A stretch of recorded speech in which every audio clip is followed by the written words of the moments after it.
One of the most important aspects of being able to fight is understanding your distance. Today we're going to discuss basically how the fighting range has different distances that overlap and how to look at them properly. Stay tuned, we'll talk about it.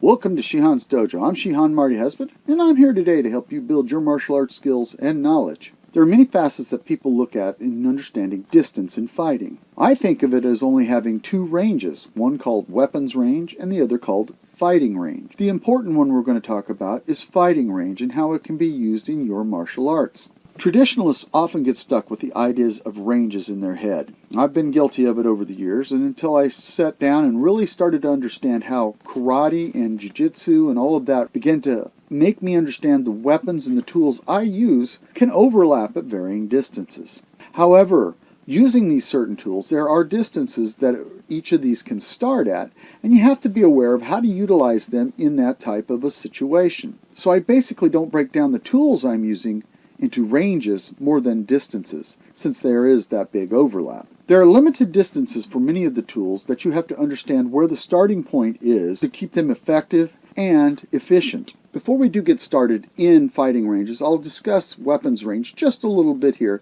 so you can understand where I'm coming from. I teach a lot of law enforcement students, and I have to make sure that they understand the difference between the range of safety in comparison to the fight range and in conjunction with the weapons range. As stated, the weapon range is the distance that can be used by a weapon, whether it's a projectile or manipulated by manual means. In other words, it could be there from a gun, thrown like a knife, or flailing style type of weapons such as nunchucks or other things, and even objects that can be bludgeoned from a distance. It's important that people understand these safety factors that are necessary for a street situation. Not necessarily just for law enforcement, but to better have an idea of what a person can do at that distance. If I have some requests out there, I'll try to talk about weapons ranges and how they can affect you in your self-defense. So first what we're going to look into is a fight range. To me, it is the most personally infringing distance that can be put upon a fight situation in order to defend yourself. A fight range can be any distance that's usable for empty-handed fighting or handheld weapons of varying types. This could include anything from clubs to daggers to various yawaras that can be used. Today, though, we will stick with the ideals of empty hand. However, the same principles can be applied when studying a handheld weapon. The first distance we're going to look at is basically the kicking distance. Kicking distance is any distance that can allow a kicking attack to be used from the whole distance and will allow for most types of kicking. But when the distance is closed, sometimes the kicks can become limited on what can be done. Most people, including Bruce Lee, often broke down these distances and called them ranges. However, when you really begin to study it, you understand that the kicking distance can happen and will many times overlap all the other distances that are used in our fighting range. It's important to train these distances and how they can be used for your type of fighting system and style. It's really up to the people practicing to see and understand the possible ways to utilize these techniques once they pass over other existing distances to understand the nature of what can be done. In reality, it's only limited by one's imagination, but must be studied repeatedly in order to fully understand the pros and cons. In training this type of ideal, you should utilize some of each of these distances to see where their weaknesses might be from the other distances and what might hinder the kicks or actually strengthen the kicks. You'll want to work with each of these at various levels to understand it from punching distance at its maximum range to minor range, and from the clinching to ground fighting. It's important not to overlook these distances in order to ingrain them in your mind and muscle memory. The next area we'll cover is the punching distance. Basically defined, the punching distance means any distance that can allow a punching attack to be used. The whole distance will allow for most punching types. However, like the kick, eventually some of the techniques will be harder to utilize.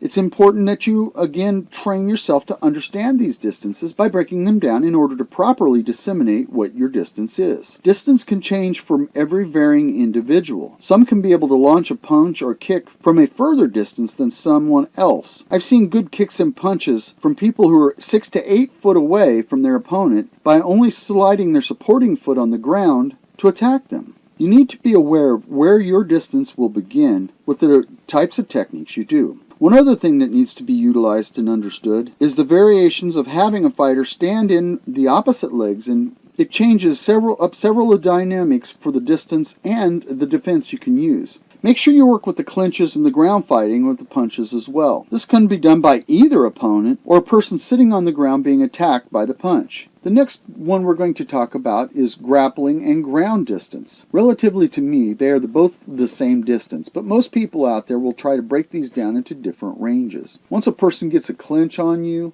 or takes you to the ground, it's usually something that doesn't allow you to be separated. Not always true, where somebody might sweep you, take you down, and jump on you. But you have to understand the area you're going to be clinching or landing in is going to be directly against or with your partner. Now, there are many styles out there who do different types of clinches and throws and that there, but in reality, they're all pretty much the same. It's just how they're utilizing them in their situations, whether it's for sport or for self-defense.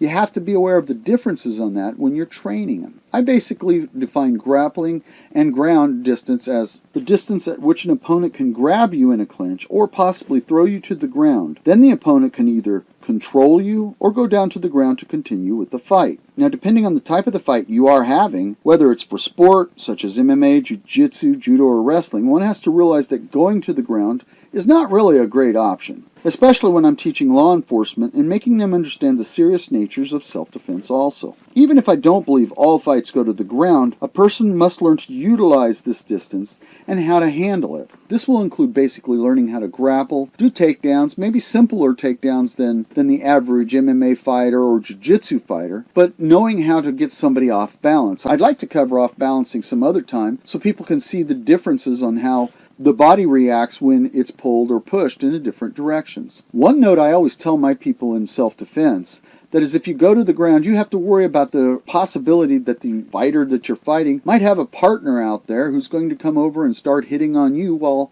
you're trying to wrestle with the guy on the ground. Understand that when you're doing ground fighting, it's a necessary evil to learn. But if at all possible, try to get it with your stand-up or your clinching before you ever take it to the ground if you can end the fight then. The serious nature of law enforcement is that once you're on the ground, it might even be easier for the person to grab your gun from your holster and shoot you right there on the ground without much effort at all because of the close proximity to the weapon that the officer might have at his belt. Now, I realize this is just a basic understanding of distance, and there's a lot that can be applied to it. But as you can see in what I've showed you in these little clips, the ranges really do overlap and are necessary that you understand how to utilize each of these tools that you might have in your armory to better focus on the furthest distance you can start from to actually use that. Now, I hope this has been some help for you out there. And if you like this video, poke like down there and share it with your friends. Let them know about Shihan's Dojo so we can have Shihan's Dojo grow. If you haven't already, jab that subscribe button and punch the bell so we can notify you when we have a new video coming out also. And leave some comments down there.